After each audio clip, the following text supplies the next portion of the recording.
I was so in love, bright-eyed, bushy-tailed, naive, and completely trusting. And I'd say that I was oblivious to the fact that he was cheating on me with other women.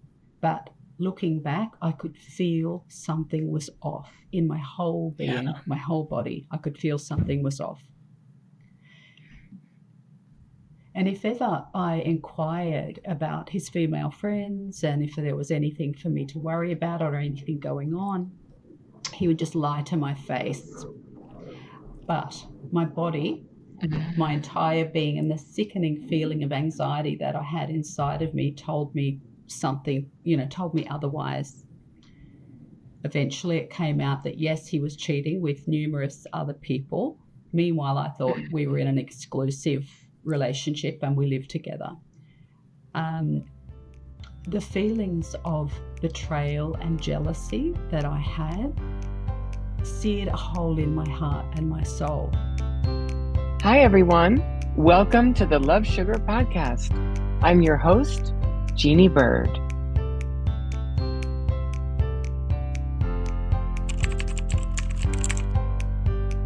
Welcome to the Love Sugar Podcast, transforming love lives one bite at a time. I'm your host, Jeanne Byrd, and I'm a love and relationship coach, and I have a Master of Science degree in nutrition and health coaching. Exploring love and romance through the lens of emotional and physical well-being is not something you often hear talked about, but it is critical to understand. Why? Because your experience of love and your perception of love is happening through your body and your mind. So to have the best experience of love, you really need to take care of your physical self. And in today's episode, we're going to explore the phenomenon of cheating.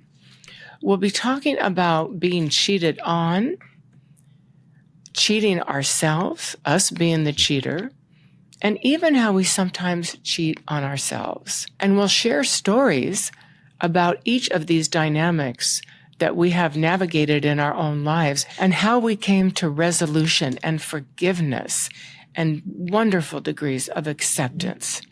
And to join me today to take this deep dive is my friend and colleague, Angela Barrett. And before I share with the listeners your many accomplishments, would you like to just say hello here, Angela? Hello, Jeanne. It's so good to see you, and I'm just so grateful to be here. Thank you. Oh, I am honored. So Angela Barrett is a qualified psychotherapist and certified relationship coach based in a coastal town just north of Sydney, Australia. 9 years ago, she left her career in journalism to follow her passion, helping humans connect with other humans in authentic and heart-centered ways. Specifically, Angela works with mature women from across the globe to help them let go of the past and break through their own glass ceiling. She helps people to call in a happy and healthy love that is for them exceptional and unprecedented. With a 21-year marriage and 2 young adult children, she also excels at supporting people to navigate the reality of a long-term relationship and parenthood. As a former health journalist and editor with postings in New York and London, a longtime yogi and seeker with a thirst for holistic health and self-development, Angela brings depth and wisdom to her coaching and is known for being a genuine, gentle, and practical guide. So welcome to the Love Sugar Podcast, Angela. Thank you so much, Jeanne. Thanks for that beautiful introduction. And I'm just so delighted to be here and be with you. And congratulations on your podcast.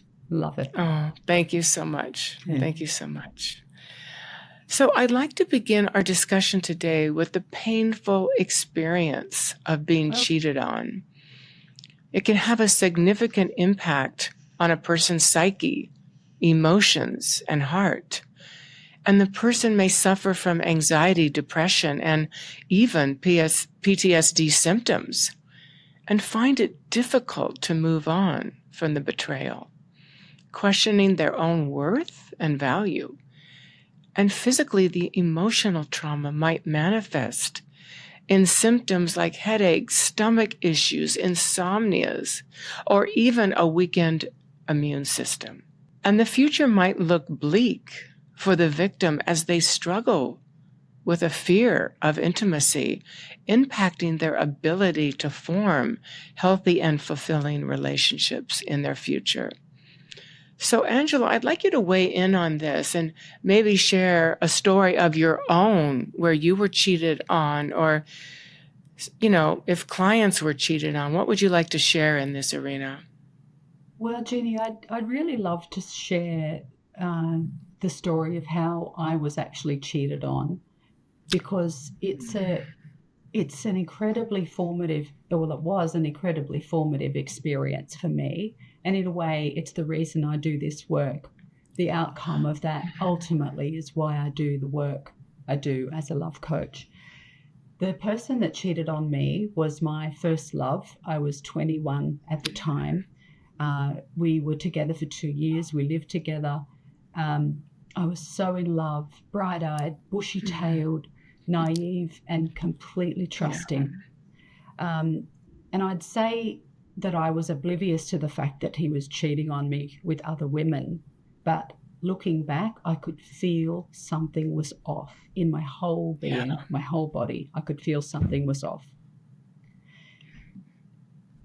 And if ever I inquired about his female friends and if there was anything for me to worry about or anything going on, he would just lie to my face. But my body, my entire being, and the sickening feeling of anxiety that I had inside of me told me something, told me otherwise. Eventually it came out that yes, he was cheating with numerous other people. Meanwhile, I thought we were in an exclusive relationship and we lived together. The feelings of betrayal and jealousy that I had seared a hole in my heart and my soul. And I mean, that was a long time ago, but I can still remember and feel that feeling. It was like a burning in my body. So it was a really big feeling for a 21-year-old to deal with. I didn't really know anybody else who had experienced anything like that. I didn't know that I needed to do any work at the time, but it was an arresting and life-changing experience. And I can just recall being at the mercy of a whole lot of wild emotions that I had in response to that probably kind of directed my life for several years after that, because I was feeling, so from that experience, I just took on this sense of this belief that I wasn't good enough. It just felt like, why wasn't I pretty enough? Why wasn't I good enough for him to be loyal to me? And so with all of the feelings, the wild emotions that I had, that I didn't know what to do with, I just sort of went on a wild kind of couple of years of partying with girlfriends and drinking and then meeting the wrong kinds of guys and spending time with men who treated me with similar, carelessness and disrespect. Meanwhile, not being interested in men who might have been good for me. So it was just, I was filled with feelings of betrayal, devastation, humiliation, and of not being good enough. And isn't it, that is just so painful to hear. And I'm sure our listeners can probably identify with a lot of your story. And isn't it fascinating, on being on the other side of it, how, we create these relationships based on where we're centered, And so then after that relationship, this is what we feel love is. So unconsciously, we keep creating the same pattern. And you're just describing it to a T here, that you kept going out with people who weren't going to remain faithful to you. You know? Yeah, absolutely. And that continued for years after that, choosing that similar and recreating that similar dynamic. Yeah. Very painful. Oof, painful. Yeah. Yeah. Mm. Well, in that same vein, I'd like to share a story.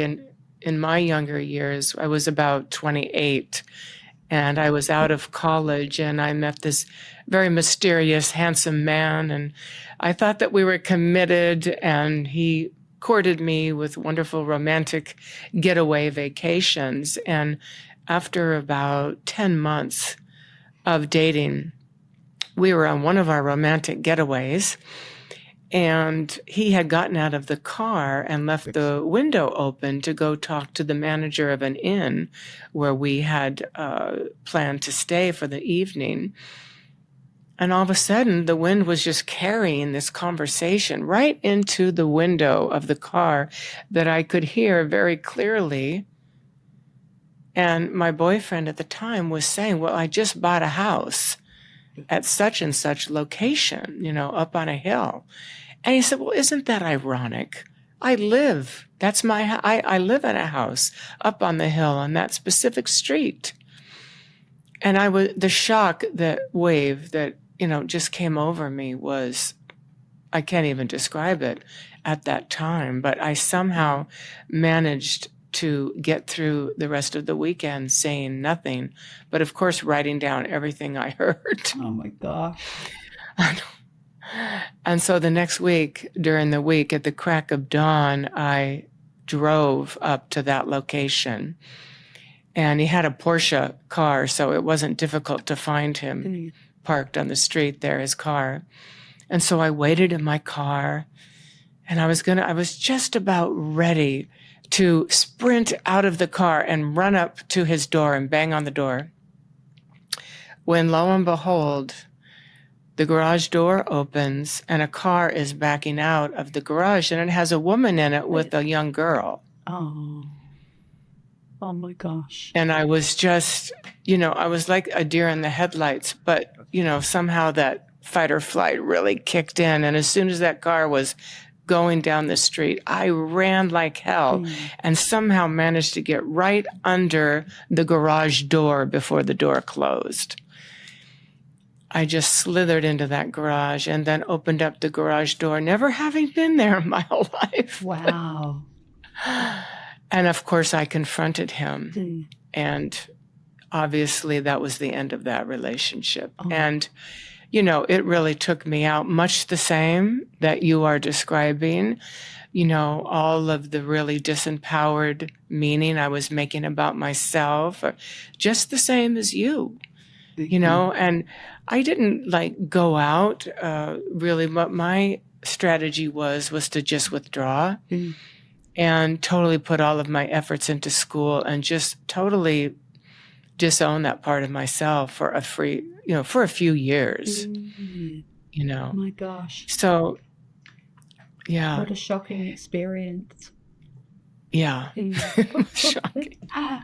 So for those of you listening out here, there's so many stories to tell, and, man's inhumanity to man prevails sometimes. But luckily, we're going to talk about all the good parts about healing later on. So I'd like to segue now into talking about when we cheat, we actually cheat on others. And I have a story about that with a client. So, Angela, I'd like to segue into when we cheat and why. What are the reasons that we cheat? For some individuals, they may experience a lack of self-esteem, struggle with self-regulation, or have difficulty resisting temptation. For some, cheating may be a way for individuals to boost their ego, validate their self-worth. And some people just might have a fear of intimacy and commitment. So cheating is a way for individuals to avoid real vulnerability and emotional closeness. And also, cheating may be a way for some individuals to just get their needs met because they feel that they can't get them met within the relationship itself. So I just wonder if you have anything to share about that. Is anything resonating with you, your clients? Yeah, I think yes, and I agree with all of those things you said, and I would say I think for some people too, cheating is it's almost like a form of rebellion against who they've been personally, and if they've been in a relationship and always been the dutiful husband, wife, the good girl, the good guy, the good boy, I think there can come a point where some people want to discover new parts of themselves, and it's kind of like a rebellion against the status quo.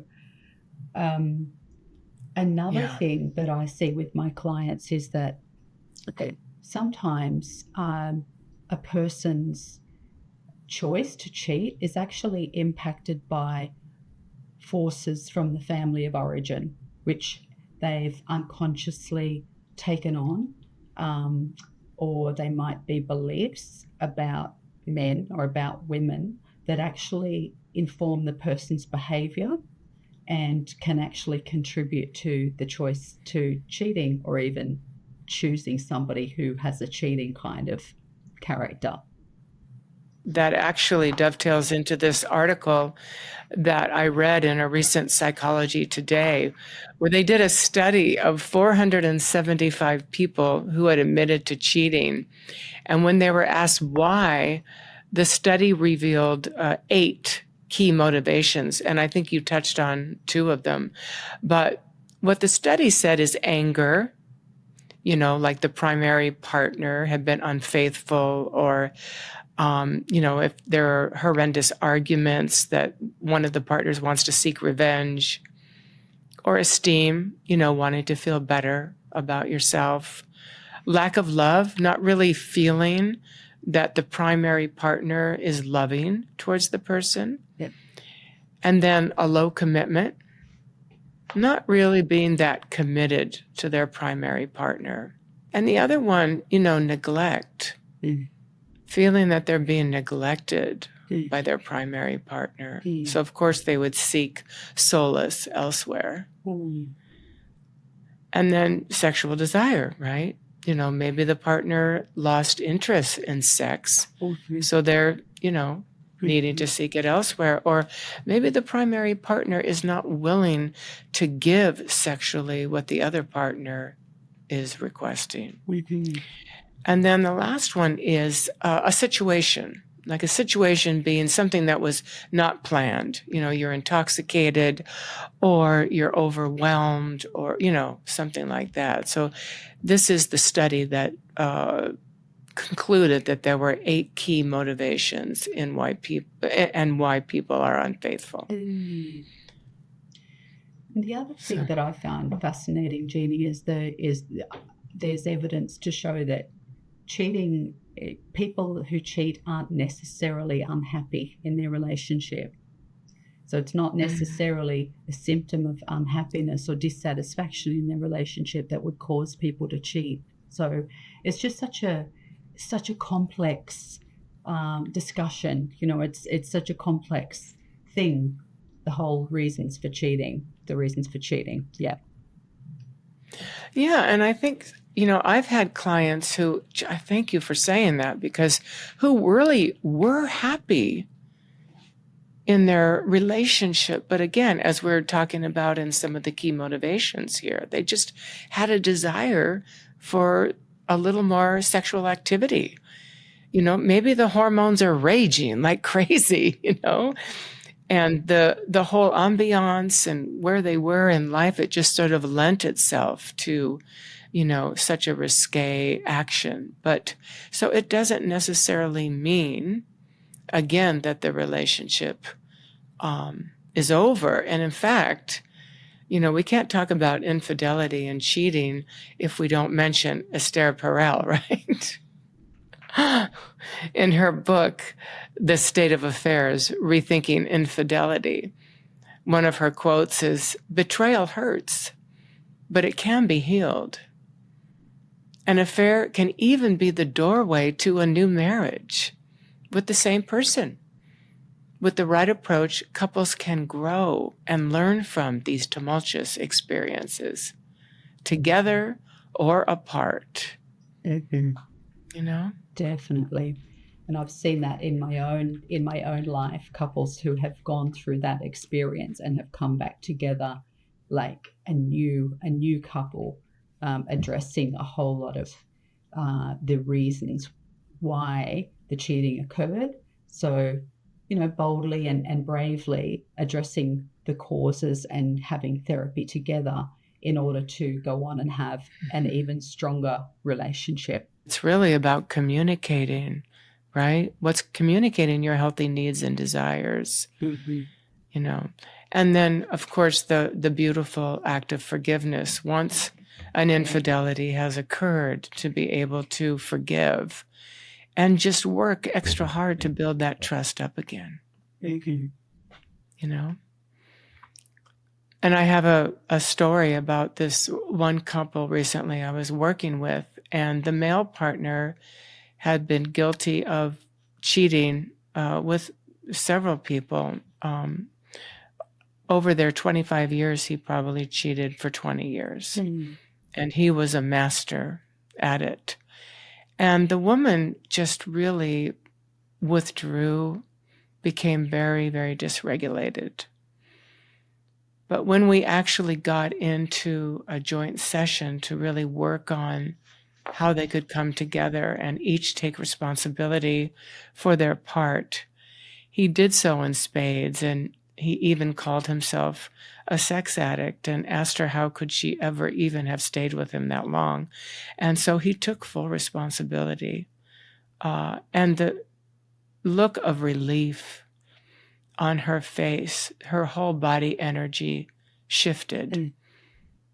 And she just, it was words that she had longed to hear for many, many years. That's beautiful. Beautiful story. And the key being what you've mentioned about him taking responsibility and how that just shifts everything. Yeah. Yeah. And also beautiful was how she then was able to really express her part, which, obviously the victimization is so great, but she found her 3%, as we say, in our work of conscious uncoupling. She found her 3% and was able to share that, she was dismissive of him. She ignored him as it pertained to how they, existed in their house together, or even as a parent, ignored his suggestions about how to parent. So she had, done her part. But the beautiful part was the forgiveness that came, as a result of that. So I'd like to move into now how sometimes we cheat on ourselves. And I know that this too is a tender topic because there's so much shame and blame when we let ourselves down by going against what we know is best for us. So I wonder if you have any examples of that in your own life, where you or others that have cheated on themselves. I'd love to share a story about my husband, Tim, who for years was cheating on himself, but he didn't really understand at the time in what way or what was going on. But to explain what was happening, he's a very reasonable, even-tempered, emotionally aware man, but intermittently he would go into these quite dark places where his mood would get very dark. And it was probably, we've been together for 25 years. It was probably for about the first 10 to 15 years of our relationship. And it was like Jekyll and Hyde. And neither of us understood why, but he would go into these moods, and which he refers to now as like a sudden dark depression. And all I would know was like something had changed. And he would be kind of quite grumpy, and I would just, it was like I was walking on eggshells. And where I was emotionally at the time too, like more codependent in my ways, I would look at what I'd done wrong, or what did I say, or what didn't I say, or what did I do, or what was the thing that I did that has caused this mood. And so it turned out that it was a gluten intolerance, and he was happily eating breads and cakes and biscuits or cookies, all sorts of things at that time, which are also loaded with sugar, a lot of them. So he had this gluten intolerance, and that was the thing that was like flipping him pretty much instantly into a really dark mood. Yeah. Wow. It's amazing how some people are so specifically impacted by it. It is so clear, and the mood changes just on a dime. Mm-hmm. Yeah. Absolutely. And quite shocking. Yeah, quite a shocking contrast. Yeah, and at the time, you didn't have the tools to know what it was. Mm-hmm. Mm-hmm. Right? Mm-hmm. That's so true. Yeah. Wow. That I know. I've had those issues. It took me quite a while sharing about my autoimmune condition, but it developed, mostly when I was working crazy hours in the film industry and eating bad things, just, like creating a salve, an emotional salve to get through the day, a very stressful day, Mm-hmm. So I would be eating things that, of course, I shouldn't eat. And immediately the next day, I would feel sluggish. I would feel confused. I would feel irritated, And so that really began, luckily, to impact me in a way that it was hurting my career. It was hurting my ability to give all the correct answers that I needed to give people who I was reporting to, because I was confused. Mm-hmm. And can I ask how you connected the dots? Well, connecting the dots, ultimately, as the autoimmune got worse and my body started breaking down worse, and I ultimately then went into studying. I went to school, to the Institute of Integrative Nutrition out of New York to study health and to study the dynamics of eating and all of the things that are really not food that we're ingesting sold as food. Yes. So I began to learn about that and was particularly horrified, about some of the food choices. And I've talked about that at length in some of the other episodes. So I'm going to gotta cut that short. But suffice to say that even to this day, no matter how learned we are, no matter how committed we are to not cheating on ourselves, sometimes we fall off the wagon, and it's okay. And I don't think that we should beat ourselves up, for sure, not each other, but we should not beat ourselves up, but just merely forgive ourselves and just get back on the wagon. Couldn't agree more. Beating ourselves up definitely doesn't help. Yeah. Yeah. Yeah. I mean, I was so bad at times. I was mad at God and the universe, because why can't I eat what I see other people eating with zero ramifications? Why did I? And I'm sure Tim felt the same way. It's confusing because you don't understand what's going on in your body, what's going on in your microbiome, because we're all so bio-individual, But then we learn, we have those tools, and we'll talk about them in a little while. So let's now discuss the solutions and new ways of being that we can learn and embrace to bring the very best version of ourselves into all relationships built on honesty, vulnerability, and integrity. And as I mentioned earlier, based on the teachings of our mentor, Angela and I's mentor, Catherine Woodward Thomas, and her works of Calling in the One and Conscious Uncoupling, We begin by setting an intention that will inspire us to rise, to graduate from the old beliefs about ourselves that have kept us making decisions in life that have not served our highest and best. So setting an intention will act as our North Star so that we can make choices and take actions that are in alignment with that intention and that will absolutely reflect our deepest desires for our lives.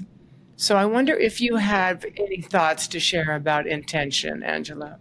So one of the things that I love about the work that you and I do, Jeannie, is this idea of setting intentions and thinking big about what we want in our life, for ourselves, in our relationships, because it really provides that North Star and leads the way for all of our actions and choices.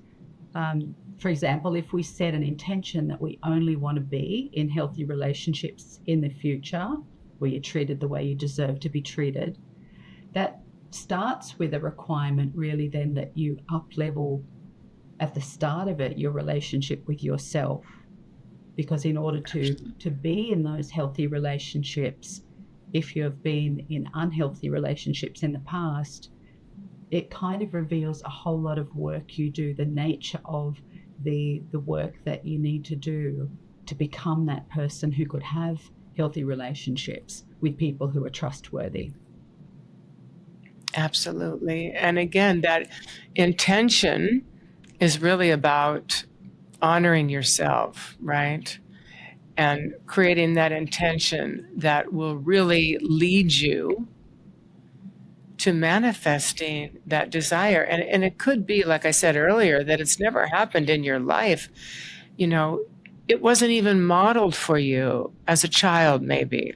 You didn't have healthy relationships. You didn't have caregivers who were really modeling that, maybe. But that doesn't mean that you don't get to have that, because we weren't put on this planet to live out that fate-filled legacy of pain life that we might have had growing up, because we have a destiny calling. Okay. I love that.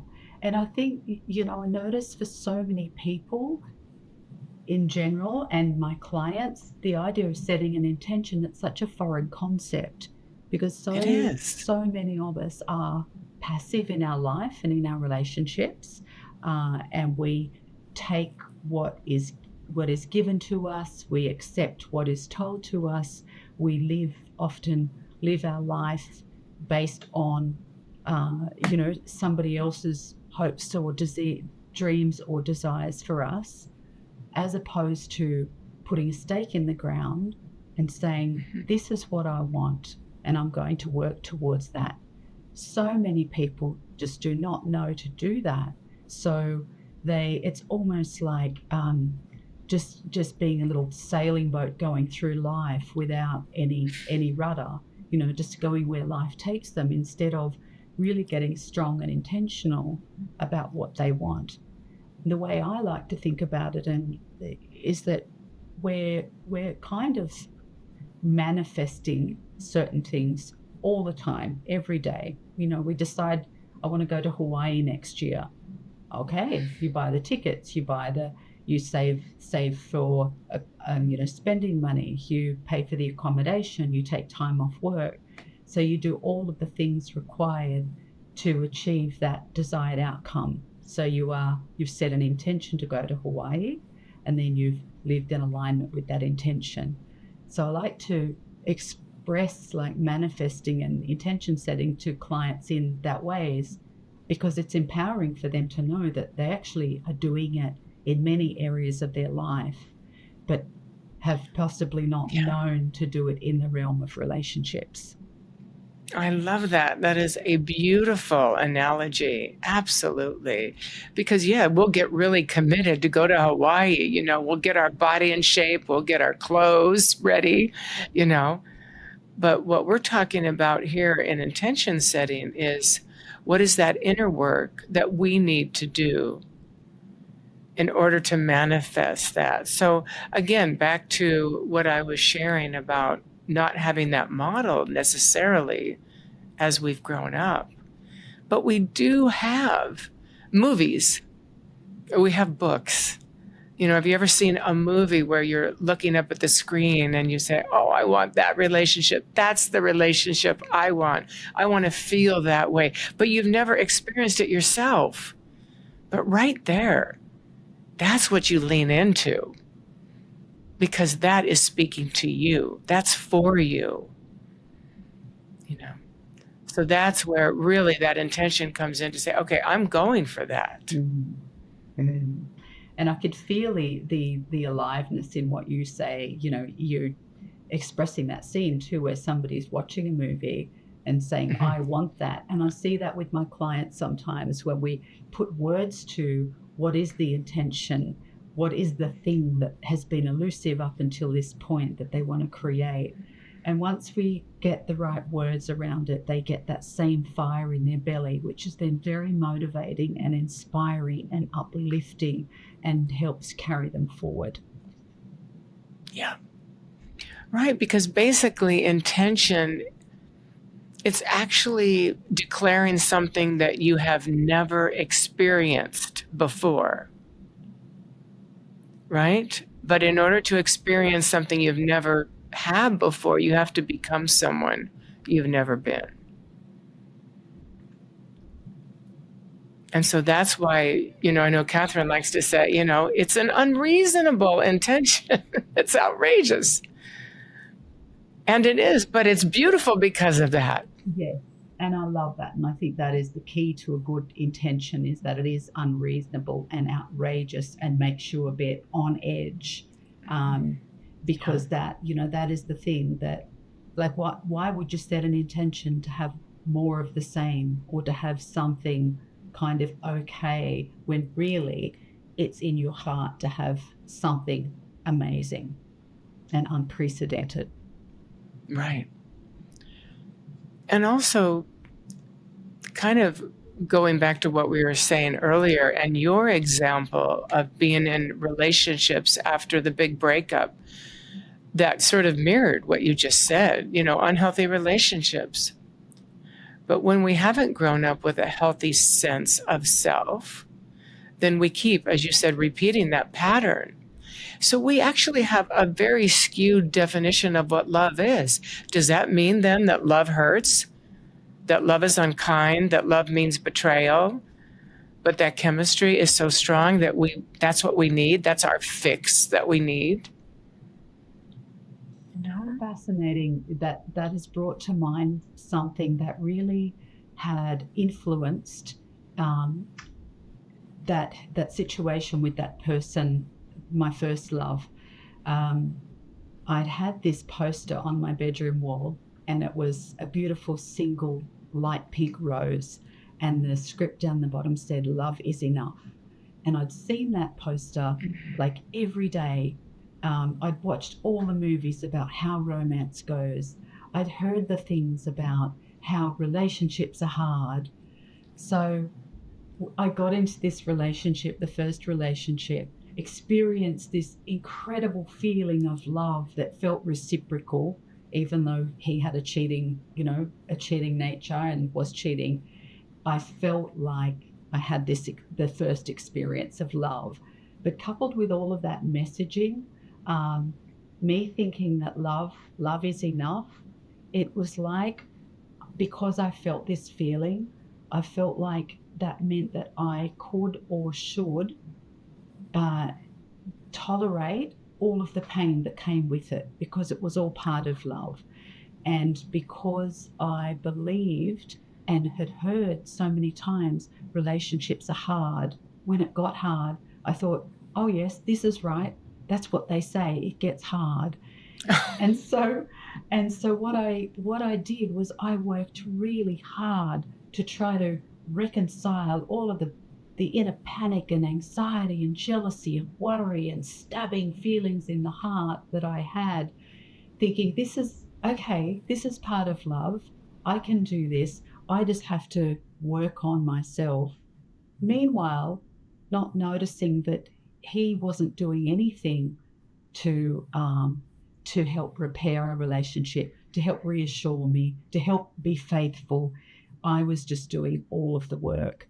And so it was just, it's just fascinating how all of that, along with all of the beautiful romance movies that I'd watched over the years, all kind of coalesced into making me this girl who was, it's almost like I was an easy and unwitting target for somebody who had that cheating kind of nature. Yeah. And I don't want to go in the weeds with, too much about this, but obviously sounds like a narcissistic person. And when you are vulnerable, when you might have a little bit of a shaky self-esteem, that's when these people come out, right? And they take. Yeah, it's so true. It's so true. And I love, I guess I'm delving into the solutions here a little bit.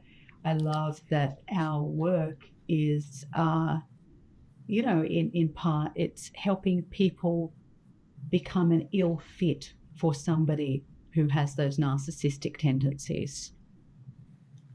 Right, exactly. Beautifully said. Yes, because self-love, when we are really just embodying our worth, our value, our self-love, that person that we used to be with would never be attractive to us because we would be so far on the other side. We'd be running as fast as we could. So I think some of the ways too, or that we need to talk about are basic communication in our relationship with others. And how do we learn how to communicate in healthy ways so that we can express ourselves in a way that another person can really understand and find their way into our world? So I'd like to talk about some communication tools. But before we do that, I know you had said something to me a while back that I was very intrigued by. And I wonder if you can expand upon this. And it's emotional bravery. I love that phrase. Yeah, emotional bravery is to be authentic and live your truth and to stand up for what you believe in and what you deserve. There are so many elements to it. One of the hallmarks of emotional bravery, or something that we work towards, is really facing our own truth.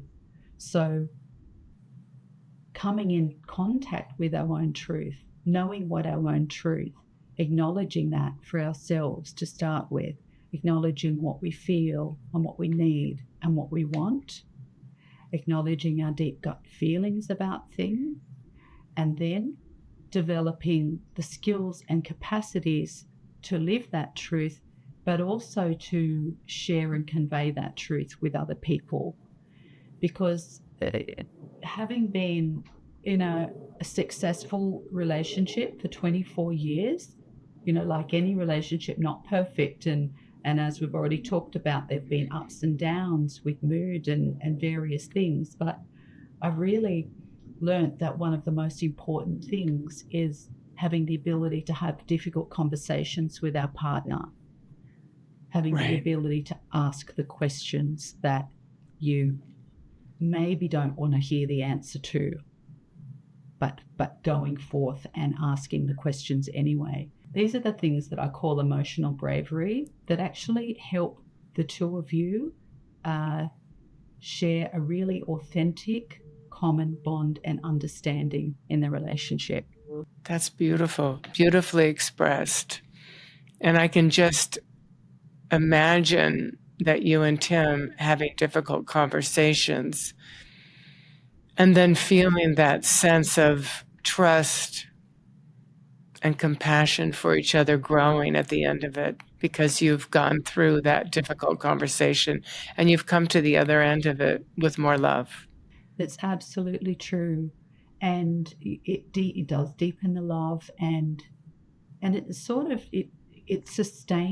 helped sustain the relationship. And when we'd been married for 20 years, I asked Tim, my husband, what do you think would be the number one reason why we are still together after 20 years and we're happy?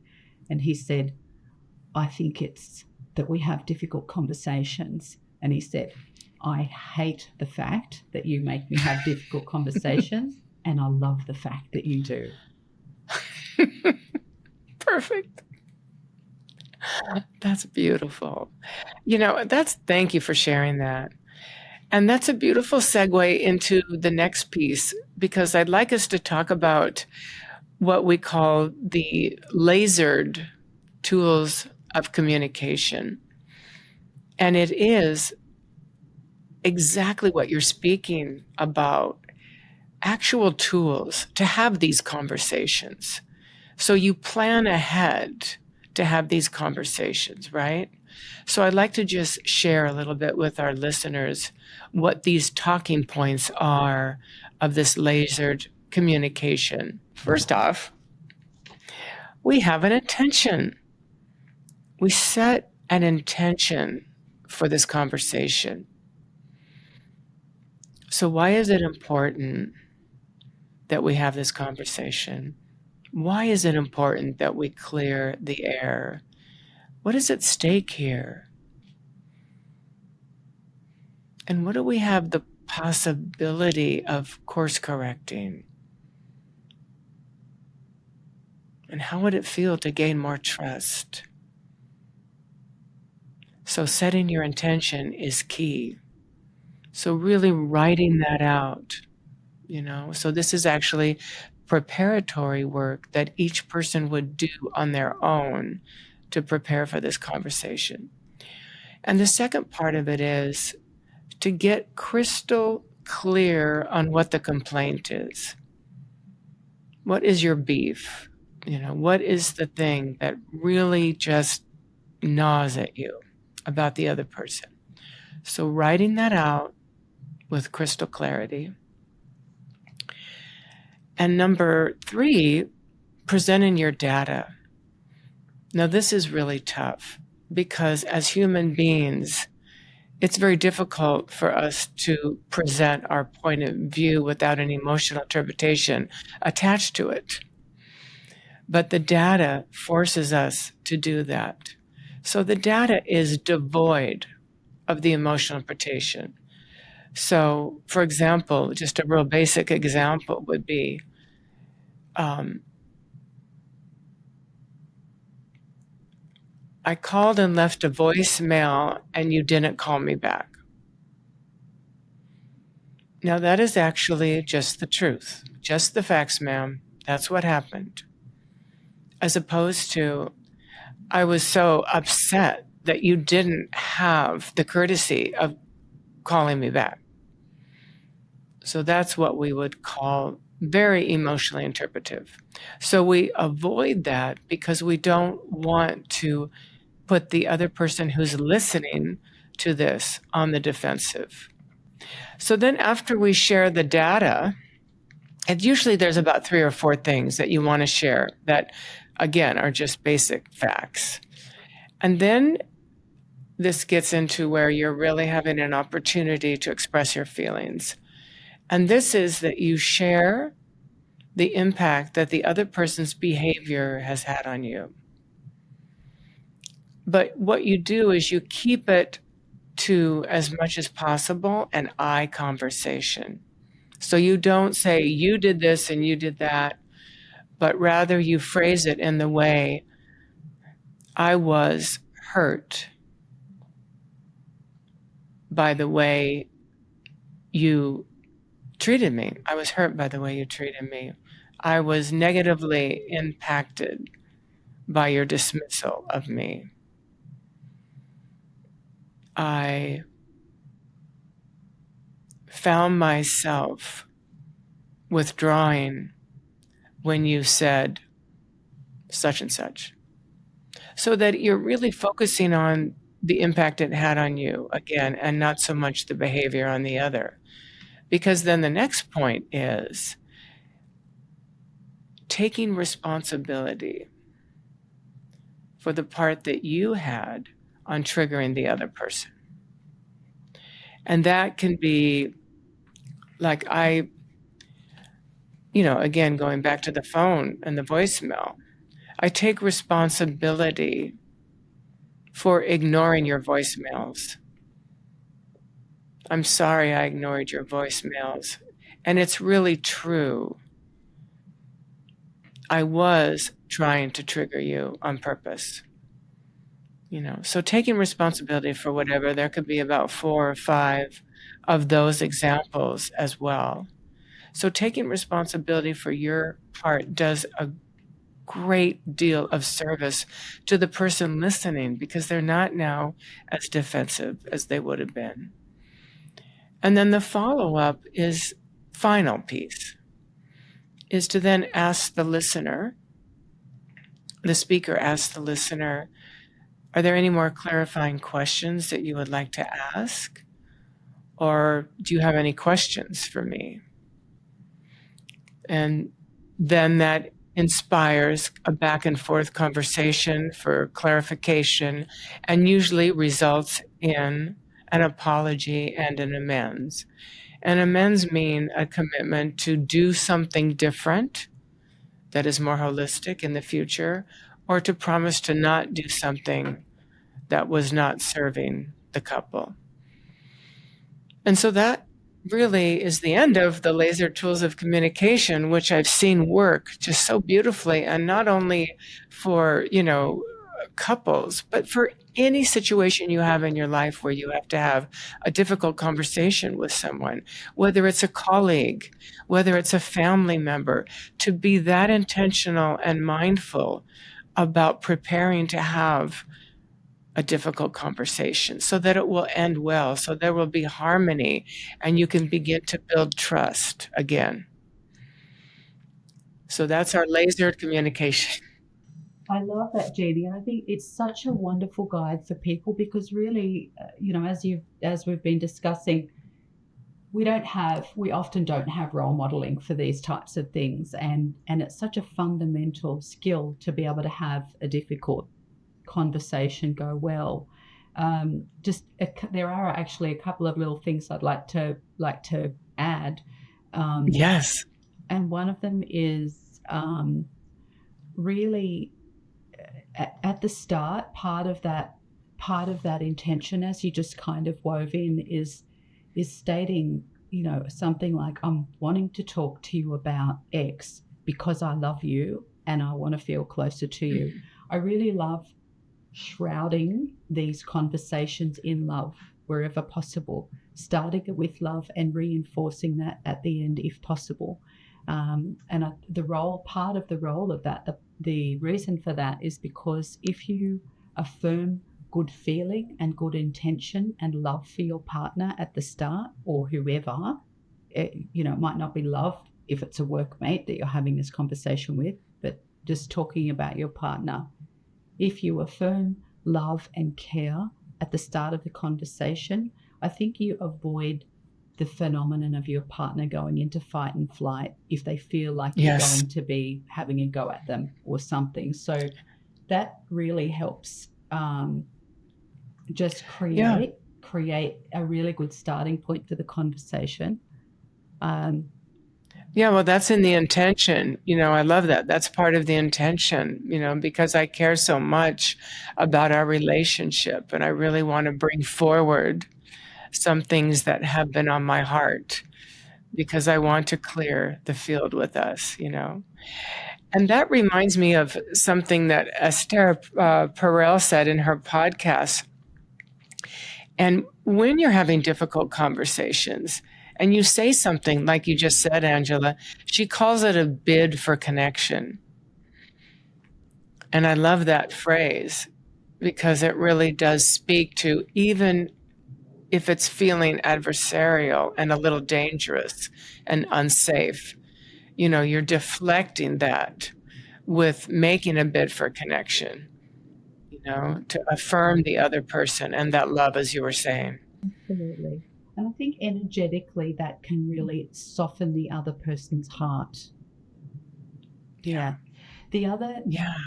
the other thing that I think is really useful to think about is planning ahead to have a conversation like this. So I suggest that people ask their partner when would be a good time. Like I'd like to have a chat with you about what happened this morning.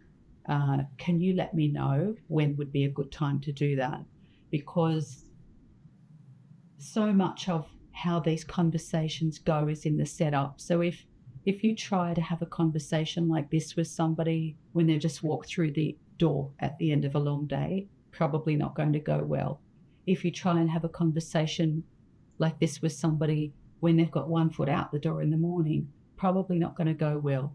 If they're Right. tired, if they're hungry, if you're tired and hungry, all of those factors really contribute to whether it goes well or badly. So I think it really is important to plan ahead and agree on a time to have these conversations so that they do go well. I couldn't agree more. That's excellent. It's what we call reading the field. Yes, yeah. Just and using your intuitive knowing, because obviously you want it to go well. So why would you impulsively bring something up at a time that would ensure that it would not go well? Mm-hmm. So I think now moving into examples of healing and solutions. Like I'd love to go back to how your husband Tim worked through this cheating on himself, inadvertently cheating on himself without knowing it. And once he had the consciousness that he was hurting himself, what steps and what choices and actions did he make? Well, once he recognized that it was a gluten intolerance, and he's a health practitioner too, so he knew that his microbiome, his gut health was all out of whack.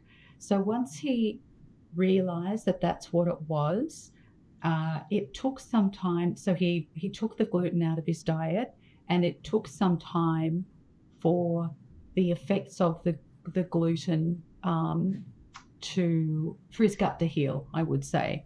So and then he started to have, like, his moods were so much more consistent. Like the dark moods that he used to have, which he now, refers to as what felt like a sudden deep depression. He doesn't have those anymore. Occasionally, if we're somewhere and there's something absolutely delectable and it's a gluten-containing thing, because he's not celiac, so he might indulge. Sometimes he can get away with it, but sometimes he has actually cheated himself and he suffers the after effects, like the mood and feeling really not good in his body. But he's quite committed now to be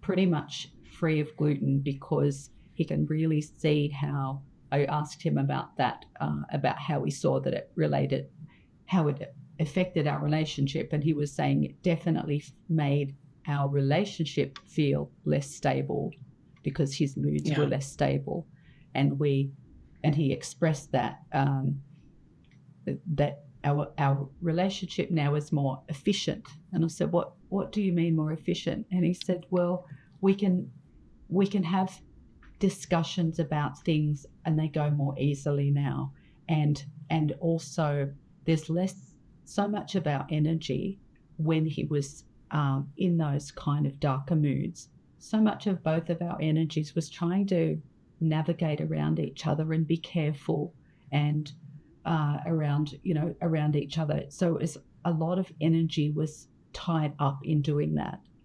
Now that doesn't happen, there's this vital. Now that doesn't happen, there's just this lovely vital energy available in our relationship for fun and laughter and connection that wasn't there before. That's beautiful. Wow, that is a gorgeous story. Yeah. It's a Thank you for relief. sharing it. Yeah. And it's a Such a relief. relief. Yeah. I mean, really, when you say that phrase, I love that phrase too, vital energy in the relationship. We all want that. That's the penultimate. So that's why we have to take care of ourselves and notice what's happening in our body and notice how it affects our moods, right? So that we can protect that love. Yeah. So I think now I'd like to move in, Angela, I want to talk a little bit about communication, being solution oriented.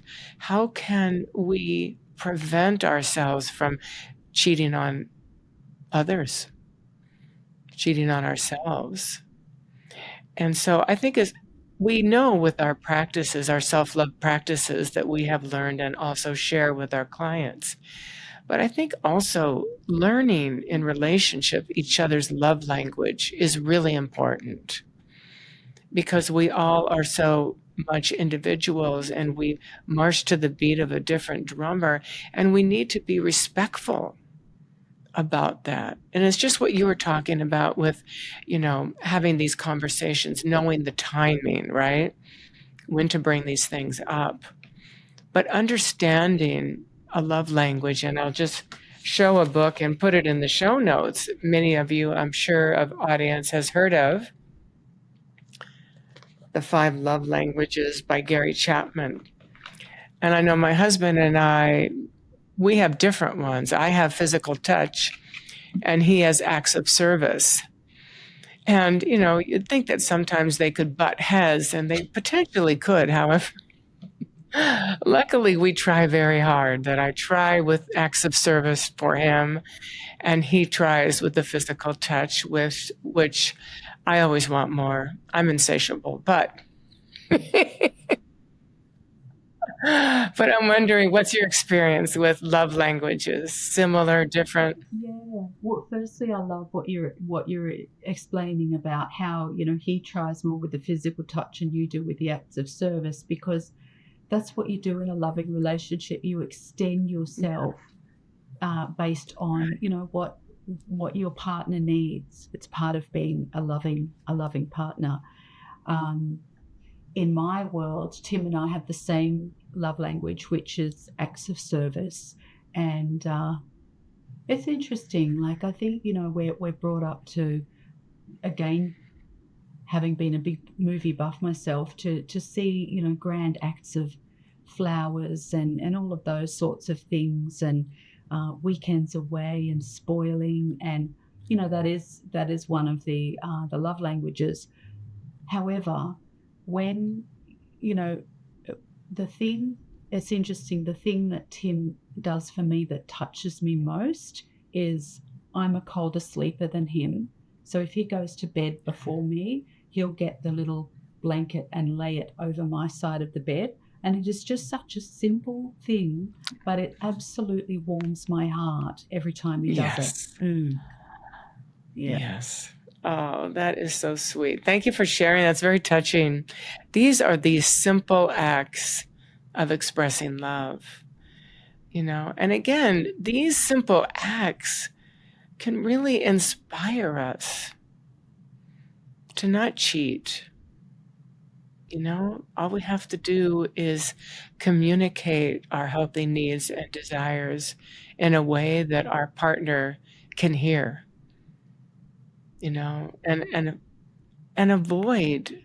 And even if you start to go down the rabbit hole, and I know my husband and I have every once in a while, but we always come back to the love, and just have a really strong hug that bonds us, and then some kissing, and I love it. And then, of course, people know that they have us, people like us, to help them. I love that.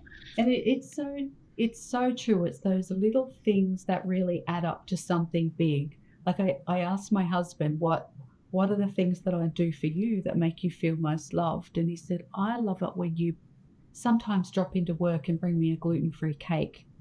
And that makes me feel loved. So, Oh, yeah. The simple So things. thoughtful. And then I can tell with when we convey love in that way that our partner is receptive to. So when we respond to their love language, you can feel it in their demeanor the same day, the day after. You can feel, if you're sensitive to it, you can feel the subtle shift that occurs when we do that. Yeah. Yeah, it's such a bonding, right? You just kind of have a glow with the other person because you know what? You're actually seeing yourself mirrored in your partner's eyes. That's the kind of love, the love that we have for ourselves, and seeing that mirrored back in our partner's eyes. There's nothing better. Yeah. Well, Angela, dear, I think we've come to the end of our time today, and I'm so grateful for this deep and vulnerable conversation and for your contribution to it. And I'm just wondering if you would like to share how people might connect with you. Thank you. I'd love to, Jeannie. People can connect with me on Instagram. My name is Love and Life Coach, and you can email me. I'm at angela@relationshipinsight.com.au. .au. Yeah. All righty. Okay, and we'll put that in the show notes too. All right. Thank you, Angela. So just to wrap this all up, I'm pretty sure that if we're all honest, we can admit to cheating on ourselves or others in some way in our lives, or having the experience of being cheated on. And today we've shared with you effective tools to help you in your relationship with yourself and others. Before we close this episode of Love Sugar, I just want to hear from you. What's one small thing you're committed to doing this week that will really reinforce your emotional health? And what's one small thing you can do this week that will reinforce your physical health? Let me know down in the comments. Thank you for listening. And as always, remember to take care of yourself first. Thank you for listening and for watching if you're joining us on YouTube. If you got value out of this conversation, be sure to hit that subscribe button and the notification bell so you know when the next episode of the Love Sugar podcast drops. Until next time, always take care of yourself first.